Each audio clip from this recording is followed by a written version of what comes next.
নৱেম্বৰত অনুষ্ঠিত হ'ব বিহাৰত নিৰ্বাচন। অসমত 2026ৰ প্ৰথম ভাগত নিৰ্বাচন। হঠাৎ ভোটাৰ তালিকাৰ পুনৰীক্ষণক লৈ দেশজুৰি বিতৰ্ক। সৰ্বোচ্চ ন্যায়ালয়লৈ গৈছে বিৰোধী শিবিৰ। জনপ্ৰতিনিধি আইনৰ অধীনত প্ৰায় 20 বছৰ পাছত দেশৰ নিৰ্বাচন আয়োগে ভোটাৰ তালিকাৰ বিশেষ পুনৰীক্ষণৰ বাবে সাজু হৈছে। ইয়াৰ বাবে জাননী জাৰি কৰিছে আয়োগে। এই কাম নিৰ্বাচন আয়োগে কৰাৰ মূলতেই হৈছে অবৈধ প্ৰব্ৰজনকাৰীৰ নাম ভোটাৰ তালিকাৰ পৰা কৰ্তন কৰা। ইয়াৰ বাবে নিৰ্বাচন আয়োগৰ BLO-সকলে ঘৰে ঘৰে গৈ ভোটাৰ তালিকা পৰীক্ষা কৰিব। পৰীক্ষাৰ সময়ত ভোটাৰে বৈধ নথিপত্ৰ প্ৰদৰ্শন কৰিব লাগিব। কি দিব লাগিব ভোটাৰে? নিৰ্বাচন আয়োগৰ মতে 1987 চনৰ 1 জুলাইৰ পূৰ্বে জন্মগ্ৰহণ কৰা ভোটাৰে জন্মৰ তাৰিখ আৰু স্থানৰ পত্ৰ দিব লাগিব। 1987ৰ 1 জুলাই আৰু 2004ৰ 2 জুলাইৰ ভিতৰত জন্মগ্ৰহণ কৰা সকলে নিজৰ লগতে পিতৃ বা মাতৃৰ জন্মৰ প্ৰমাণপত্ৰ দিব লাগিব। 2004ৰ 2 ডিচেম্বৰৰ পিছত জন্মগ্ৰহণ কৰা ভোটাৰে নিজৰ লগতে পিতৃ মাতৃৰ জন্মৰ প্ৰমাণপত্ৰ দিব লাগিব। নিৰ্বাচন আয়োগৰ এই প্ৰক্ৰিয়া আৰম্ভ কৰাৰ লগে লগে বিতৰ্ক আৰম্ভ হৈছে আৰু একাংশ বিৰোধী উচ্চতম ন্যায়ালয় পাইছেগৈ। इलेक्शन कमीशन ऑफ इंडिया ने 24 तारीख को घोषित किया है, उसके खिलाफ याचिका दायर करी है। करीब 7 पिटिशनें हैं जो फाइल हुई हैं। उसमें ग्रीवांस ये है कि इलेक्शन कमीशन के पास स्टैट्यूटरी पावर नहीं है इस तरीके से समरी इंटेंसिव इलेक्टोरल रोल को रिवाइज करने की। प्लस इनके कई सारे क्वेश्चन हैं जो रूल्स के बाहर जा रहे हैं।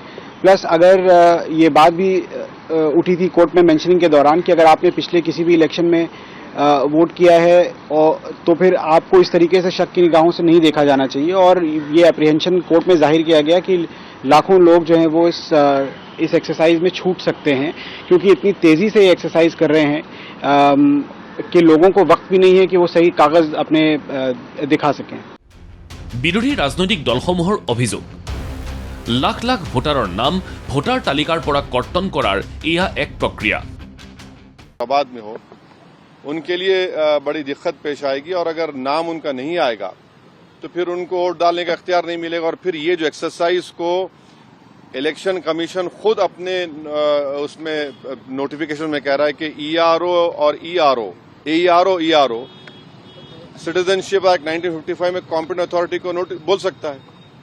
अब जिसका नाम नहीं आएगा वो तो अपना वोट भी खो देगा, उसकी लाइवलीहुड का भी उसको एक नुकसान हो जाएगा।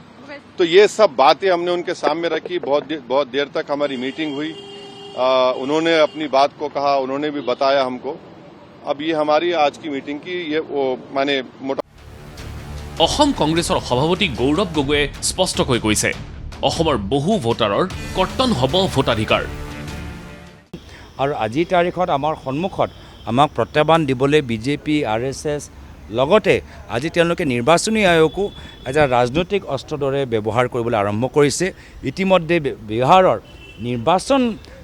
নিৰ্বাচন জিকিবলৈ আজি বিহাৰত নিৰ্বাচনী আয়োগ যোগেদি ভোটাৰ লিষ্ট লৈ যথেষ্ট তেওঁলোকে জটিলতা সাধাৰণ মানুহৰ কাৰণে সৃষ্টি কৰিছে। আমাৰ সন্দেহ আৰু আমি যি গম পাইছোঁ ইতিমধ্যে যে স্থানীয় প্ৰশাসন ভোটাৰ লিষ্ট ৰিভিজন যে কৰি আছে, এতিয়াও পৰাই তেওঁলোকে অসমৰ নাগৰিকসকলৰ ভোট দিয়া অধিকাৰটো কৰ্তন কৰিবলৈ আৰম্ভ কৰিছে। আৰু সেইকাৰণে আমি নাগৰিক সমাজত মঞ্চত আমি কৈছোঁ যে সমগ্ৰ অসমত এটা ভোটৰ সজাগতা অভিযান আৰম্ভ কৰা অতি প্ৰয়োজন হৈছে। বিৰোধীৰ আশংকা এয়াই যে সমাজৰ পিছপৰা নাগৰিকসকল যিসকল নথিপত্ৰক লৈ বিশেষ সাৱধান নহয়, যিসকল ভোটাৰে বিৰোধীক ভোট দিব বুলি পূৰ্বানুমান কৰা হৈছে, তেওঁলোকৰ নাম কৰ্তন কৰা হ'ব ভোটাৰ তালিকাৰ পৰা। বিৰোধীৰ অভিযোগ এয়া ভোটবন্দী। কিন্তু বিৰোধীৰ আশংকা সত্য বুলি মানি ল'ব নোৱাৰি, কাৰণ নিৰ্বাচন আয়োগে অবৈধ প্ৰব্ৰজনকাৰীৰ পৰাহে ভোটাৰ তালিকাক মুক্ত কৰাৰ প্ৰক্ৰিয়া আৰম্ভ কৰিছে। Bureau report, ND24।